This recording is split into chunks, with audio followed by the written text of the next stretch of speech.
over the years, the things you pick up as a pseudo-internet critic when reviewing anime, other than a bloated ego of self-importance, is the influence that you bring to your viewers.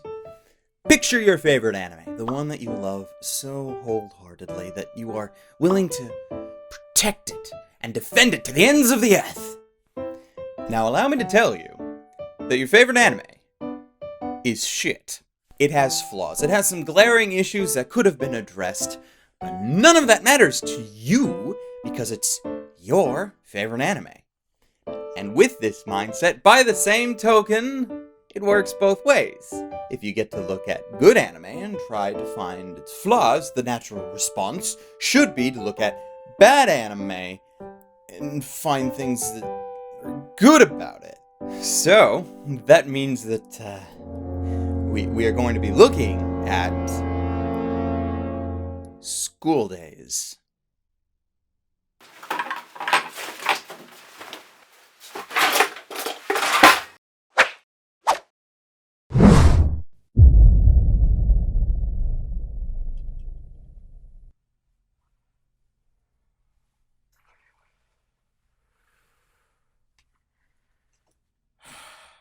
Well, here we go again.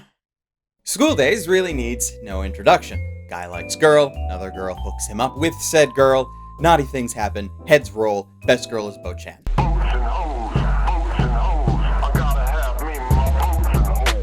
It has been touted by many, including me, to be considered for the award of worst anime of all time. It contains despicable characters and over-the-top plotline, bogus relationships, and ends in such a Hindenburg fashion, it almost makes up for the gargantuan mess that preceded it. Almost. I've spent the last 7 years of my life trying to make sure that people never watch this series, to do my best to dissuade poor souls from watching this monstrosity. Now, don't get ahead of yourselves. School Days is still the despicable series that deserves to be decapitated by the rustiest of guillotines, but it has come to my attention that the harder that you rail on something like this, the more likely people are to watch it, just to see what all the hubbub is about. You're welcome, by the way. So why not try the opposite? Let's talk about why you should watch School Days.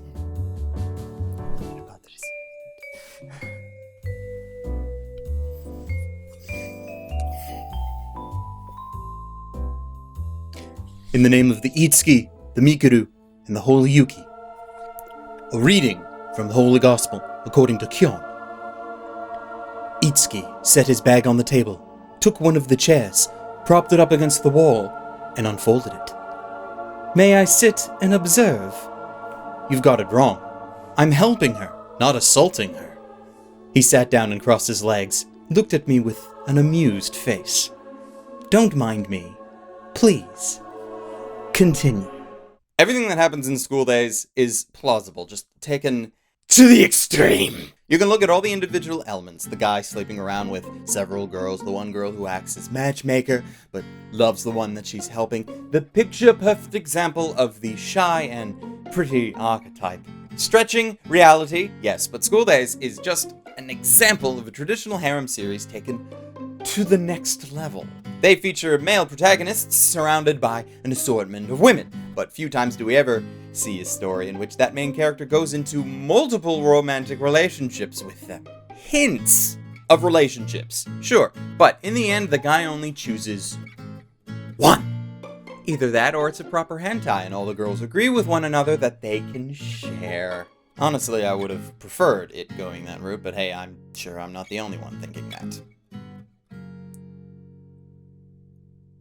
School Days encourages monogamy, at least it shows the consequences of the opposite. And it can be summarized with the simple phrase, having more than one waifu will ruin your lifeu. In the end, our headstrong hero Makoto realizes that women do not take kindly with lying, and his continuous escapades will eventually lead to horrible results.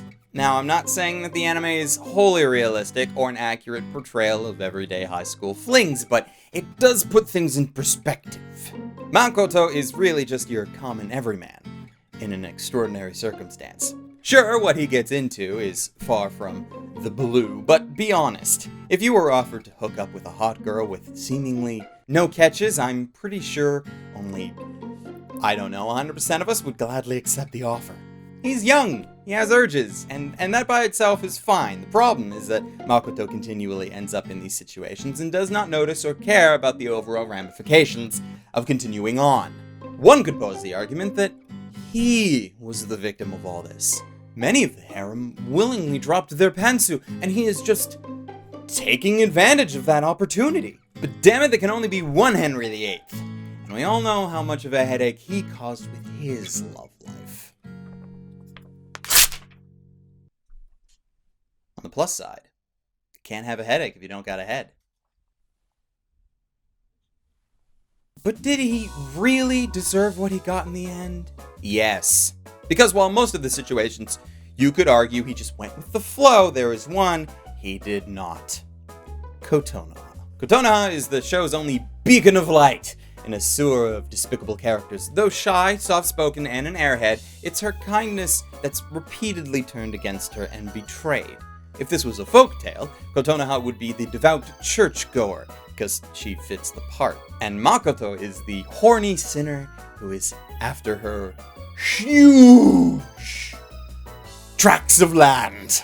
School Days is a subversion where it takes the common tropes of its genre and turns it all on its head. The major difference is that it decides to replace all of the traditional wacky hijinks, headwaying to eventual psychological torture.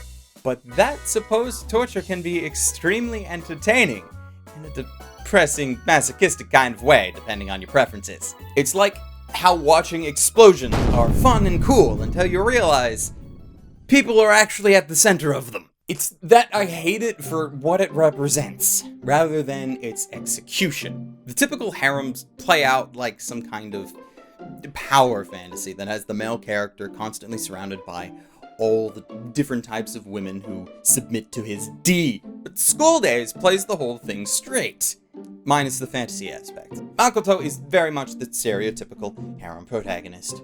Wimpy, not very strong physically or mentally, but the key here is the scenario. He does the giggity with some women who, instead of being token archetypes, just have screwed up personal issues. So what you are left with is a cautionary tale of how a harem could potentially be conceived in real life. It's like the production team looked at the story and all of its endings as a whole and decided, well, if we do one of the good endings from the game, there will be nothing unique about our series at all.